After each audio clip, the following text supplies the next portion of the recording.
Hello and welcome to the Best Food Forward Project's Food Card Resource Session. Firstly, I'd like to begin by introducing myself. So my name is Lydia, I'm a student dietitian studying at the University of Nottingham, currently on placement here at the School of Artisan Food where I'm supporting with the Best Food Forward project. So I'm excited to be here to share some insights on healthy eating and balanced diets using our food card resources. So, what is the Best Food Forward project?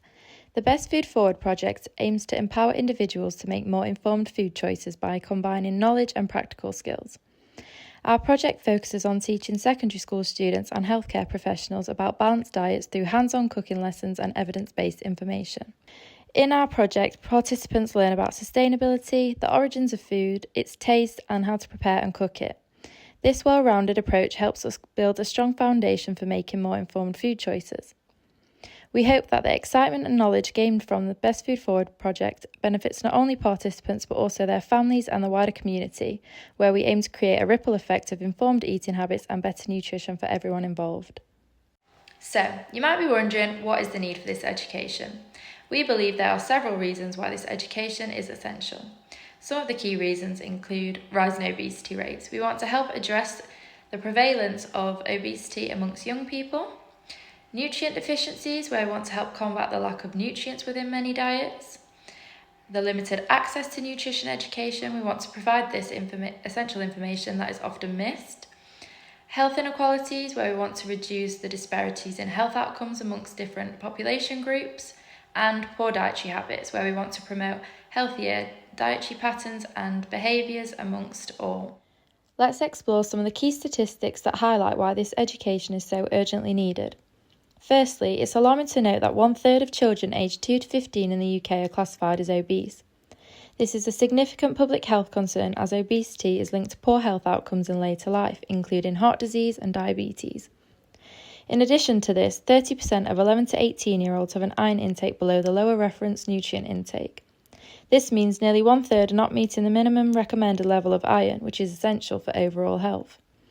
Also, adolescents in the UK consume an average of only 2.7 out of the recommended 5 daily portions of fruits and vegetables. This can lead to deficiencies in vital nutrients and impact long-term health. Child obesity in the UK is also disproportionately higher among children from lower income backgrounds.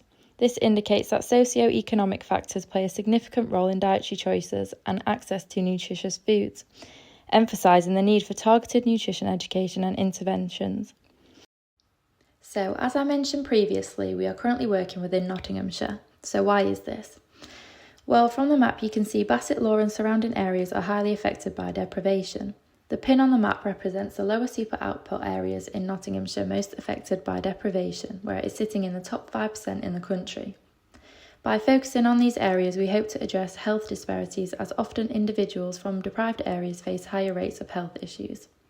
We hope to provide equal opportunities to all regardless of their socio-economic background. So, although we have been working within Nottinghamshire, we are aware you may be elsewhere in the country and we want to help support individuals in any area. So feel free to take a pause to have a think about factors which influence food choice in your area. So we just wanted to share some of the feedback we had received so far from healthcare professionals, students, teachers and organisations that have been involved with our project. So we have comments from students explaining they've learned about new food groups and about portion sizes, and then also from organisations or teachers that the food card resources have been really useful in educating students about new food groups and how to experiment with different foods that they may not have come across before. And also we have statistics showing over 80% of students agreeing that they had learnt something new from the project. So overall, we've had some really positive feedback. So now I'll just give a brief overview of the session today, where we will equip you with the tools to educate individuals on healthy eating habits. We'll align our lessons with the Eatwell guide and use interactive food cards to make learning engaging and fun. So some of the objectives that we have are understand the importance of a balanced diet, learn how to categorise food and create some balanced meals or snacks, and also to learn methods to cook and prepare food. Firstly, we will discuss the Eatwell guide. The Eatwell guide provides a visual representation of how to achieve a balanced diet. The Eatwell guide contains 5 major food groups. These include fruits and vegetables, starchy carbohydrates, proteins, dairy and alternatives, and oils and spreads.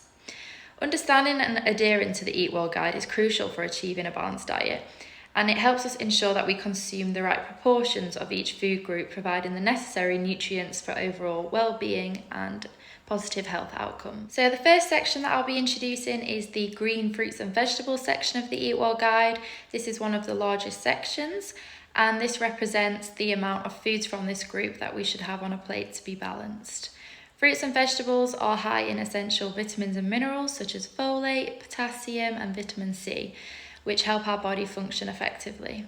So it is recommended that we have 5 portions of foods from this group a day. This aligns with the 5-a-day recommendation.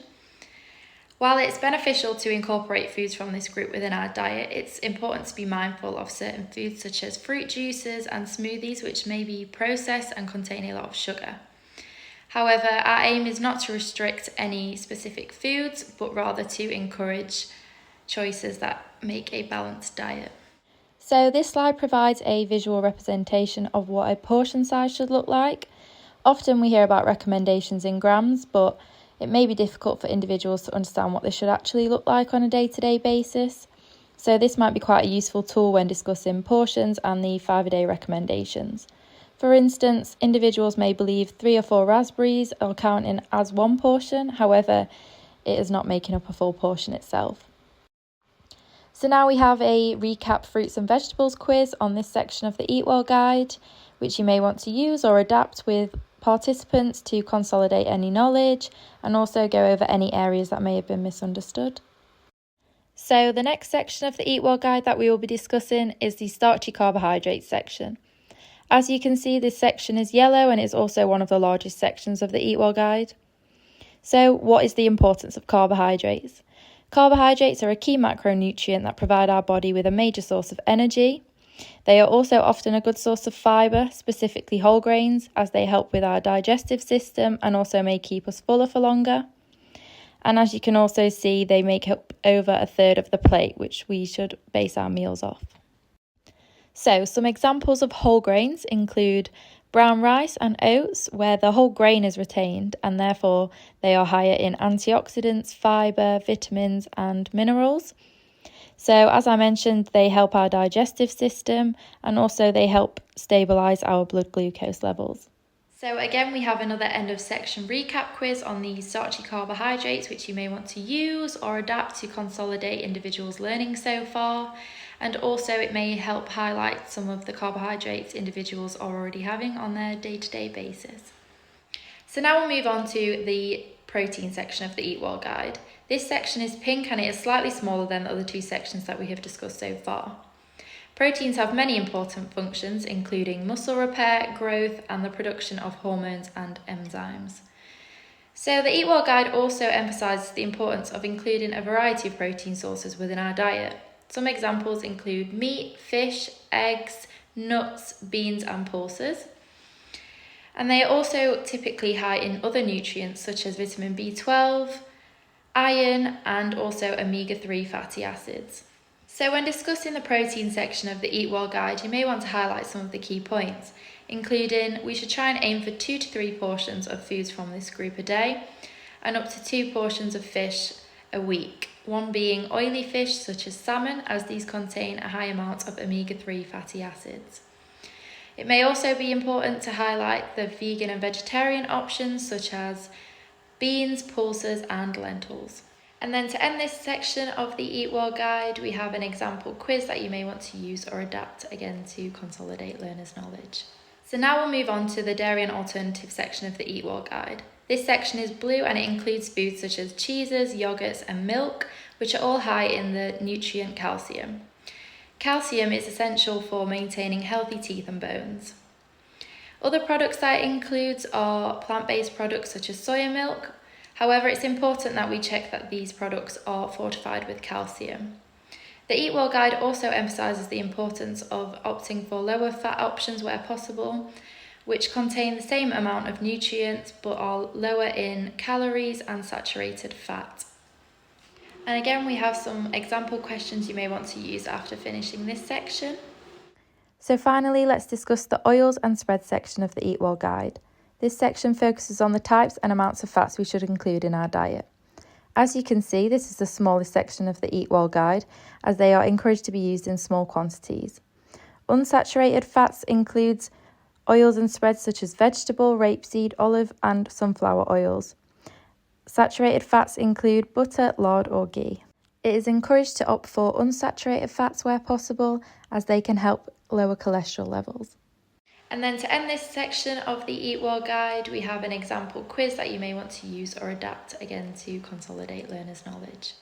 Now that we have gone through the main sections of the Eatwell guide, I'm just going to provide a brief explanation of the groups that sit on the outside of the Eatwell guide. First, we have the high fat, sugar and salt foods, which can include processed foods such as cakes, biscuits and fizzy drinks. And if consumed in excess, these foods may lead to obesity and type 2 diabetes. These foods are not essential within the diet, this is why they lay on the outside of the Eatwell guide. Then we have food labels. Food labels occur on the packaging of foods and they use a traffic light system to determine the fat, sugar, saturates and salt content of foods. It's encouraged to consume more foods with green labels and minimise the amounts of foods with red labels that we consume. And finally, fluids. It is recommended that everyone consumes at least 6 to 8 glasses of fluids a day, which can include water, sugar-free drinks, low-fat milks, tea and coffee to maintain hydration. So now that we have discussed the Eatwell guide, it's a great time to come on to the food card resources.